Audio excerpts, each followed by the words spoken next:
going on, guys? Aaron from Top Tier Gaming here, and today I am coming at you with an updated Crystal Beast deck profile. Finally, a physical deck profile. I did one recently on Dueling Book, but I did say that I wanted to do an updated profile once I got my hand on the physical cards. And yeah, this deck is a lot of fun, and it actually has a pretty impressive ceiling. Before I get into the deck profile, I do want to talk about the different versions of Crystal Beasts and sort of what merit there is to play one over the other. Before I do that, however, I do want to let you guys know Discord link down below along with all of our other social media links. Also, I'm trying to hit 20,000 subscribers, so if you do enjoy this content, you like what you see here, feel free to give the video a thumbs up and subscribe. It really helps me out in what I do here on the channel. And yeah, without further ado, let's start talking about Crystal Beasts. The first thing I want to say is that I will be doing a combo at the end of this video, so stay tuned for that to really see how this deck actually plays, because I'll be doing a test hand, and you can see the actual ceiling of this deck. This version is the combo variant of Crystal Beast. There are two versions. There's the combo variant that you will see here, and there's a variant called Conclave Control, which I do plan to profile in the future. I'm just waiting for a couple of cards, and I do think that one in the current meta, Conclave Control anyways, has a lot of merit right now because of cards like Necro Valley and, D-Shifter. However, I do think there are advantages to the combo variant I'm showing, and it is a ton of fun, and the ceiling is ridiculously high. So with all that being said, let's hop into this Crystal Beast deck profile. Starting off, we have 3 Crystal Beast Sapphire Pegasus. This is the main starter of the deck, and it's one of the only Crystal Beast monsters in the deck whose effect is actually relevant. And by Crystal Beast monsters, I guess I should say of the 7 original gems. Pegasus has always been one of the most fantastic starters for the deck because he just places an additional Crystal Beast in your spell and trap card zone, which is huge for a lot of your spells and traps. So you want to see Pegasus as quickly as possible. For the rest of the crystals, we have 1 Topaz Tiger, 1 Cobalt Eagle, 1 Amber Mammoth. These are the additional level 4 Crystal Beasts in the deck, and while their effects aren't relevant, they're very important in the deck itself. Then for the level 3s, we have 1 Amethyst Cat, 1 Emerald Tortoise, and 1 Ruby Carbuncle. Now, Ruby Carbuncle is definitely the only other Crystal Beast, I would say, in the sort of rest of these crystals that actually matters what its effect does, because Carbuncle is sort of like the centerpiece of the Crystal Beast combo, because when Carbuncle is special summoned, you can special summon every Crystal Beast that is in your spell and trap card zone, which actually makes, all of your Pegasus effects relevant and gets more Crystal Beasts in rotation out of your spell and trap card zone. Now, normally when you're talking about bricks, you say you don't want to draw them. However, I do think the bricks in Crystal Beasts are a little interesting because drawing 1 isn't necessarily bad, especially if you see a card like Bridge to the Heart, which is one of the best cards the deck got in the structure deck and one of the focal points of the deck in the combo variant especially. However, if you see Bridge to the Heart, it makes drawing 1 of these not bad because it's a starter, but also sometimes seeing 1 isn't too terrible because it is 1 less name you have to get out of your deck through having a lot of gas. So yeah, sometimes drawing 1 of these isn't too bad. You start to draw multiples, yeah, the hands get a little bricky. And ideally you don't draw these, but they are in the deck, you have to play them, so that is sort of just par for the course when it comes to Crystal Beasts. 2 Crystal Beast Rainbow Dragon. This card is absolutely phenomenal because it essentially gives you a lot of payoff for resolving Pegasus, because you can just go Pegasus, put this into your EMZ and your really bad hands. And then this will search Rainbow Dragon along with special summoning an additional Crystal Beast monster from your deck, which is huge because it can make you get to a rank 4 if your hand's bad, or it can get an additional name out of deck so you can still combo. So this is one of the most high value monsters to put in your spell and trap card zone. Lastly, for engine monsters, we have the legend himself. We are running 2 Rainbow Dragon. Now, 2 may seem like a lot. In Conclave Control, I do prefer to run 1. However, when you're just trying to combo in this deck, you really want to make it to where you're able to resolve Crystal Beast Rainbow Dragon. And if you draw the 1 brick, essentially you do not get to activate his effect. And you could technically think of it like playing 2 Garnet or 2 Darlington Cobra. However, I feel like that is not the case in this deck, so I wouldn't make that comparison personally, because you have cards in your deck, specifically Awakening, that requires you to have this card in hand to play. So sometimes for that card to be a starter, you need to already have Rainbow Dragon. So it's not like we're playing 2 Garnet because we're scared only of drawing the brick. It's actually sometimes a card you want in your hand. And also being able to summon 2 of this in 1 turn, especially going second, means you probably just win that game because you have 2 4,000 beat sticks, and you're going to get a lot of monsters much larger than 4,000 attack. So we are running 2 Rainbow Dragon for these reasons. Going into the spells, we have 3 Rainbow Bridge, which is one of the best Crystal Beast spells because it just adds any single crystal spell from your deck to your hand or trap, and it's not once per turn, which means this is just 3 additional copies of whatever spell or trap you need. 3 Crystal Bond, probably one of the most powerful cards Crystal Beast has in its arsenal. With the release of Bridge of the Heart, maybe that sort of spot is contested. However, Crystal Bond is still one of the best starters for the deck because not only does it allow you to add like Sapphire Pegasus to your hand, but it also for free places a Crystal Beast monster from your deck into the spell and trap card zone, which is essentially 2 or even 3 names for free, and it helps you really get the ball rolling. This is a card you definitely want to resolve during your turn, and if you don't have it, you can search it with several different cards in the deck, so this card is absolutely phenomenal. 3, Awakening of the Crystal Ultimate. So this is one of the new cards from the structure deck, and this card is such a huge boost to the deck because it has multiple different effects. To note, if you control an ultimate crystal monster, you can actually resolve both of these effects in sequence, but most of the time you're going to reveal an ultimate crystal monster in your hand to either add a bridge card from your deck or special summon a crystal beast from either your graveyard, hand, or deck, which is super good because it either keeps the ball rolling by special summoning more Pegasus or getting to your carbuncle, or it adds arguably the best card in the deck outside of maybe Crystal Bond, but it is Crystal Bond, so yeah, we'll just say that it adds the best card in the deck to your hand if you don't already have it. So this card is fantastic. Also, it is a quick play spell, so you can do some cheeky things in battle phase and also activate it on your opponent's turn. So overall, this card is definitely something you want to play at 3. 3 of the previously aforementioned Bridge of the Heart, Rainbow Bridge of the Heart more specifically.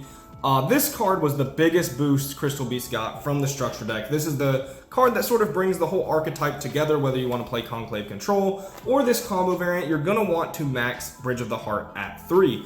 And this card honestly just does so much. So its first effect is once per turn you can gain an additional normal summon for a Crystal Beast monster, which means you can normal summon multiple Sapphire Pegasus, or if you draw some of the bricks like Topaz Tiger or like Amber Mammoth, you can just get an additional normal summon there to get it out of your hand, and that's also relatively useful for getting more bodies on the board and getting more names in rotation. Then its next effect, which is arguably the best, is you can destroy a Crystal Beast card you control or in your hand to add any crystal spell or trap from your deck to your hand, and that is insane because it gets any piece you're missing instantly while also putting a Crystal Beast card in the spell and trap card zone potentially. And yeah, just getting another name out of hand if you drew too many. So both of those effects so far are absolutely bonkers. But then it has an additional interruption effect, or like a way to break boards, is if a Crystal Beast monster is placed in your spell and trap card zone, you can bounce both this card and a card your opponent controls to the hand. So you can use this to break boards, you can use it as an interruption when you go first. And yeah, this card is beyond bonkers. You definitely want to max it out. Technically, like if you see it without a Crystal Beast, it's not a great card, it's dead. However, it's still worth it to just play 3 of this because you want to make sure you see this card. So we are maximizing Rainbow Bridge of the Heart at 3. 1, Crystal Beacon. This is essentially the card you're going to most often be searching off of Rainbow Bridge of the Heart if you already have your other pieces or this is what you need. Because if you put a lot of Crystal Beasts in your spell and trap card zone, this can instantly special summon Carbuncle from the deck, and you can go ahead and special summon all of those Crystal Beast monsters, which is huge. 3, Pot of Prosperity. Now this card is very good in Crystal Beast because you have a lot of extra deck room for a bunch of different flex spots because Crystal Beasts don't have many archetype specific monsters. And this card allows you to add any specific piece you're missing, whether it be Rainbow Bridge of the Heart or Crystal Beast Sapphire Pegasus or Crystal Bond. This can get you to any of your 2-card combos and find your starters. So this card is absolutely phenomenal. Game 2 and 3, it finds your side deck cards. Now, if Pot of Prosperity is a little out of your budget, the alternatives I would mention would be to shift maybe like to more hand traps, potentially more defensive cards, or adding more Crystal Beast spells and traps like Beacon or Promise, or good cards that can help you get started. This card did recently get reprinted in the Megatins. I know it's still a little pricey, so again, you could try to replace it with those budget options I've mentioned. But yeah, if you do have access to Pot of Prosperity, this card is absolutely phenomenal, and I definitely recommend it at 3. Last spell in the deck, we have the one Called by the Grave, and that's because it's arguably just the best card in the game. You should definitely be playing this because it stops hand traps, which is good because you're a combo deck, but it's also one of the best interrupts you can have, especially in this meta with tier elements. So definitely want to play the Called by the Grave. Then the last sort of engine card in the deck is the one Crystal Miracle. I vastly prefer this card to Crystal Conclave, especially in the combo version, because with the boards you're setting up, your boards are going to win. You just have to protect them from very powerful cards like Evenly Matched, Dark Ruler No More, Forbidden Droplets, and Crystal Miracle is the card that does that. So this card is just a fantastic Omni Negate that you really want to set up with your end board, because then it makes it almost unbreakable and just guarantees you to OTK on the next turn.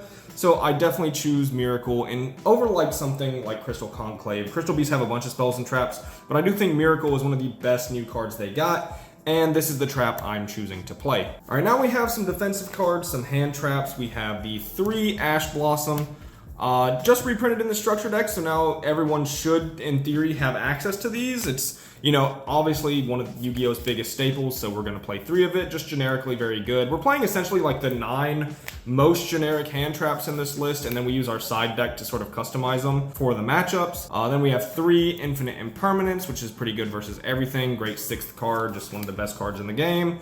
And 3 Nibiru the Primal Being, and this card is one of the highest impact hand traps, the most high impact hand trap we're running in this list for sure, and comboing it with any of your other hand traps is very nice. So 9 go second cards that are just like purely defensive, and yeah. Going on to the extra deck before we get into the combo, which once again I will remind you guys you're definitely going to want to see, because seeing this deck's highest ceiling and what you can actually do in the deck is very, very cool, because this deck truly does have quite a high power ceiling. But yeah, getting on into the extra deck, we have one of the new Ultimate Crystal Rainbow Dragon Overdrive. That is quite the mouthful. This card is insane because it can like banish the entire field, and then you can special summon any number of Crystal Beast monsters from your banish zone, which sets up OTKs for the next turn. That being a quick effect is also pretty bonkers, but also there are times where you banish, like, it's the materials it lists, and then you're able to have this card become 11,000 attack, which is just ridiculous. I think it's like one of the highest attacks you get in the game just based off like one effect without any other modifiers. Yeah, 11k is actually insane. Definitely one of the highest, and it truly is such a beast of a card. 1 Rainbow Dragon Overdrive. You need this to put Rainbow Dragon in your graveyard after you summon him so that you can more easily summon your Ultimate Crystal Rainbow Dragon Overdrive. Sheesh, what a mouthful. But yeah, you need to be playing at least one of this, and also this is a fusion summon, so it procs your Cross Sheep, which is very good.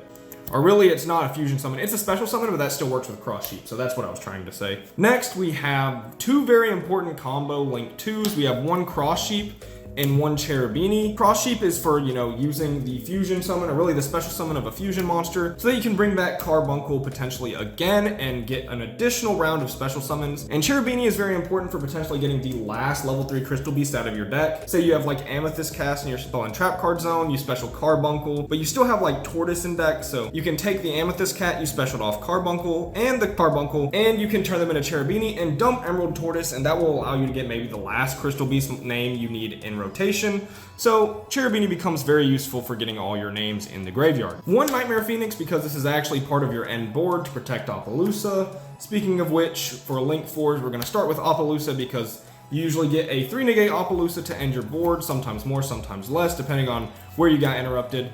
Then we have 1 Access Code for finishing power, and 1 Saryuja, because you can put a lot of bodies on the field very easily, but you need to make sure you get all names in rotation, so sometimes you need to convert those names into Saryuja to either special one from hand or maybe get some draws and search for the cards you need. So 1 Saryuja. Underworld Goddess to maybe out unaffected monsters. You don't in theory need this card because you have a monster that can be like 11,000 attack, which is pretty much you're going to run over anything you need to in the game, but this is really good versus just some things that are providing a big threat, and you can put up, again, a lot of bodies. So for Xyz monsters, we have the 1 Dugaris, which, like similar to Saryuja, sometimes you just need to get additional pieces out of your deck or maybe get a discard, and he comes up at, you know, very important. I feel like he's a rank 4 I make a lot. Then we have Baguska, who is just like, if you get interrupted, is a very good way to end your turn and maybe keep comboing on the next turn. Dweller, because it's just one of the most high impact rank 4s of the current format, pretty much stopping tier elements in their tracks. Forbo, Chakanine, and Zeus, you kind of use these as a package to have another go second option should you be stopped, and all you could do was like Sapphire Pegasus and Crystal Beast Rainbow Dragon to make a rank 4 in the Chakanine, overlay the Borbo, and get a 2-send Zeus. So that wraps it up for the extra deck. Now I am going to go over a combo so you guys can see the true power of Crystal Beast in a realistic setting where I draw 5 cards. So stay tuned for the combos, and here we go. Alright, so now I'm going to give us a quick shuffle, and then, maybe we'll go ahead and do a pile shuffle here. So we can accurately have a nice, really good randomized shuffle here. And I'm just going to show you guys, again, a test hand to show you guys how this deck, actually draws and what you can do with the combo. So I hope you guys do enjoy, because Crystal Beast is a really awesome deck that can do a lot of things that other decks aren't doing, and it uses a lot of really powerful generic monsters in your extra deck to set up some pretty insane boards. So, alright, so given this deck its last shuffle, we'll go ahead and give it a cut, and then we will get into our test hand. So, I'm going to give it a cut there, and we're going to see our first hand is going to be 1 Bridge of the Heart, which is fantastic to see, as it's pretty much the best card in the deck. 1 Crystal Bond, 1 Called by the Grave, 1 Ash Blossom, and another Crystal Bond. So, this hand's definitely not bad. Like, you don't want to see no Crystal Beasts in your opening hand, but we can definitely get somewhere off of this hand. We have, like, again, a good go second card in Ash Blossom. Multiple Crystal Bonds, a little weird, but technically if you were going second into a board and they negated one of these, you have a second one to play. But yeah, let's see where we can get with this test hand. Alright, so the first thing I'm going to do is activate our Crystal Bond, which is going to allow us to search a Crystal Beast Sapphire Pegasus and put an Crystal Beast Rainbow Dragon in the Spell and Trap card zone. So we're going to go ahead, add a Pegasus. Then we're going to play Bridge of the Heart, and we are going to additional normal summon our Sapphire Pegasus, which is going to allow us to use its effect of Sapphire Pegasus in our Spell and Trap card zone. Then I'm going to activate Rainbow Bridge of the Heart, destroying my Crystal Beast Sapphire Pegasus to add a crystal spell from our deck to our hand. And I am going to add Crystal Beacon. Next, I'm going to activate Crystal Beast Rainbow Dragon, banishing it, so that we can go ahead and add a Rainbow Dragon from our deck to our hand, and special summon a Crystal Beast monster, but negate its effect. So I'm going to go ahead, and I think I'm going to special summon a level 3, and I'm going to special summon Amethyst Cat. Now from here, I'm going to go ahead and activate our Crystal Beacon, because we have 2 or more Crystal Beasts in the Spell and Trap card zone. And I'm going to special summon our friend, the Ruby Carbuncle, from the deck, and I'm going to activate its effect to special summon all Crystal Beast monsters in our Spell and Trap card zone. So we're going to special summon both Sapphire Pegasus. Now both Sapphire Pegasus can activate once again because they are not once per turn, and we are able to put an Amber Mammoth and a Topaz Tiger from our deck, our Spell and Trap card zone. So we are essentially almost where we need to be. We are missing exactly 1 name in the form of Cobalt Eagle. We have every other gem in rotation because we can turn both our level 3s into our Cherubini. Cherubini is going to activate its effect, and it's going to send our Emerald Tortoise from our deck to our graveyard. So again, this is why we only need Cobalt Eagle now. We are going to overlay the Sapphire Pegasi, that's what we'll say, and we're going to make Dugaris. Then we're going to use Dugaris's effect. Now, we could go ahead and do a couple of things here, right? So we can special summon a Pegasus that we detached back from the grave, and then we'd be able to put the Cobalt Eagle in our Spell and Trap card zone, which is definitely the very, very safe way to sort of do this. But in theory, you could also special summon Carbuncle, special summon these 2 from your Spell and Trap card zone, make Saryuja, and try to get like the perfect hand, but then you risk sort of not being able to actually combo. So we're going to take both the Dugaris, or we're going to take the Dugaris, use the effect to special from grave, and we're going to special summon a Sapphire Pegasus. Pegasus effect is going to allow us to finally get to our last Crystal Beast monster in our deck, which is the Cobalt Eagle. So you see with the hand we had, it was definitely, we were always, essentially, if you don't get interrupted, you were able to get all 7 Crystal Beasts. Again, if you got interrupted in certain places, you were still able to make like really good things like the Baguska, and maybe use that to search for the ultimate or the Crystal Miracle, and then you have a lot of interrupts going into next turn. But we are trying to show the full combo here. So now, unfortunately, here we're not going to be able to end with our Nightmare Phoenix with our Appaloosa because we actually need to clear a lot of our zones currently. So I'm going to take the Sapphire Pegasus and the Dugaris, and I am going to make the previously mentioned Nightmare Phoenix. Now, once we have summoned Phoenix, we are good to go into our monster that we're actually trying to make. So we're going to take the Cherubini and the Phoenix, and we did this again just to clear some space. And we're going to make the Cross Sheep. And Cross Sheep, again, one very important combo piece, because now we have all 7 crystals in rotation. We have Mammoth, Tiger, Eagle, Pegasus, Emerald Tortoise, Ruby Carbuncle, and Amethyst Cat. That is 7 crystal beasts. So we will go ahead and special summon the Rainbow Dragon. Now, once we do that, we're able to send this Rainbow Dragon to the graveyard to make the Rainbow Overdragon, because all this takes is, sending a level 10 ultimate crystal monster. And now because of this, we are able to activate our Cross Sheep, special summoning our Ruby Carbuncle from the graveyard, and now Ruby Carbuncle can activate, and we can special summon all 3 Crystal Beast monsters from our Spell and Trap card zone. Alright, once here we have a couple of options. There's a couple of different things we can go for. I think because of the current meta we're in, we're going to want to make sure that we do make Dweller, and I'm going to take 2 of our Crystal Beast monsters here, and I'm going to overlay 4 Abyss Dweller. Now, normally I would take these 2 monsters I'm using right now to make essentially the Nightmare Phoenix, but we had to use Phoenix early to get the extra space in our monster zone, which was very unfortunate.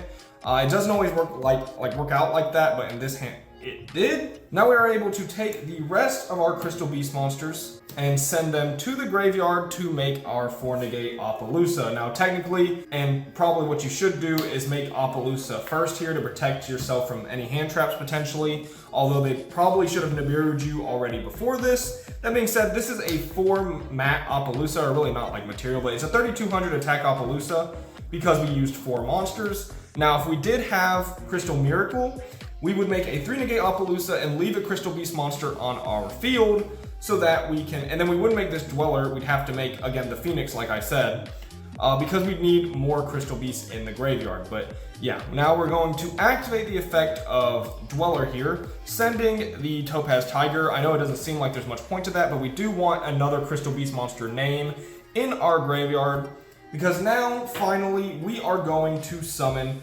the ultimate Crystal Rainbow Dragon Overdrive. And to summon him, you need to banish Rainbow Dragon, most importantly, first and foremost. We're going to banish Rainbow Dragon and then 7 Crystal Beast monsters. Now, it's important to note that these Crystal Beast monsters don't actually need to have different names. So you're able to use multiples if you have multiples, which is great because Cobalt Eagle is currently under Abyss Dweller. Continuing on, we are going to banish 1, 2, 3, 4, 5, 6, 7 Crystal Beast monsters from our graveyard to finish summoning the ultimate Crystal Beast Rainbow Dragon Overdrive. Now, this Rainbow Dragon Overdrive isn't gaining 7,000 attack, so he's only 4,000, which is funny to say, like, only 4,000, because 4,000 is pretty massive. But yeah, so this is what we end up with in this combo. Now, it's pretty good because we have 4 negates on this Appaloosa, which is like 4 negates. We have an Abyss Dweller, which could completely destroy our opponent's hand if they're playing like tier elements. Or in some situations, you'll have the Nightmare Phoenix, which makes sure like your Appaloosa won't be destroyed by battle, which is great because it means you're going to get all 4 negates essentially. We have the Rainbow Dragon Overdrive, which is a huge interruption that I'll sort of mention after I cover the rest. And in this hand, we have Ash and Called by the Grave. Sometimes you'll have Imperm, you might have Nibiru, you're going to have other cards in your hand that can convert into some form of interruptions. Like if you have Crystal Miracle, it's great. If you have Awakening, it's pretty good because you can special summon a Crystal Beast Sapphire Pegasus from your deck, place 1 from deck, like the extra Crystal Beast Rainbow Dragon you have, and then use this as an interruption. So you're going to have other interrupts in your hand, right? So this is 4, potentially 5, 6, 7, 8, whatever you want to call Dweller. We're just going to count them as 1 interruption. So we have 4, 5, 6, 7 interrupts, which is a lot. But this card in particular is a crazy interrupt because say your opponent just can't play fully through Dweller and Appaloosa Ash Call by the Grave, which is very likely. If they don't have a blowout card, they're not going to play through this usually.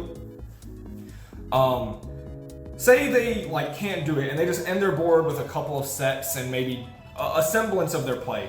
During the end phase, you can just activate Overdrive, which is going to banish everything on the field. I don't know if you actually have to tribute this guy or...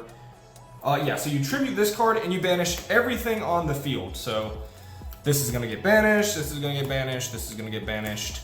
Everything that was on the field gets banished. But then you can special summon as many Crystal Beast monsters from your banish zone as possible. So in this case, we can make it the Topaz Tiger, we can make it the Sapphire Pegasus, the Amber Mammoth, the Crystal Beast Rainbow Dragon, and you know what, for good measure, another Crystal Beast Sapphire Pegasus. So during your opponent's end phase, you summoned this. Like, they can't Nibiru you here, they can't really interrupt you at all, and then on your turn you just draw a card, which in this case is another Ash, which is like whoop-de-doo. You just go straight into battle phase and there's almost nothing your opponent can do. They have an empty board. You're able to swing with 16, 34, 51, 80, 100 right here, and if they had something, I don't know what it could be, but I don't know, Karibo, you still have like game with this as long as they didn't Karibo this. You know, that's never going to happen, but yeah, so that is what Crystal Beast can essentially do. The deck is pretty crazy. It almost always like resolves its combo uninterrupted. If you do get hand trapped a lot though, unless your hand is like super gas, you will have to sort of suffice with like Baguska and like a Crystal Miracle. But that's completely fine because on your next turn you should be able to sort of combo again. So yeah, that is going to wrap it up for the Crystal Beast combo. I hope you guys did enjoy. If you did, leave a like and subscribe. This has been Aaron from Top Tier Gaming. Bye, YouTube.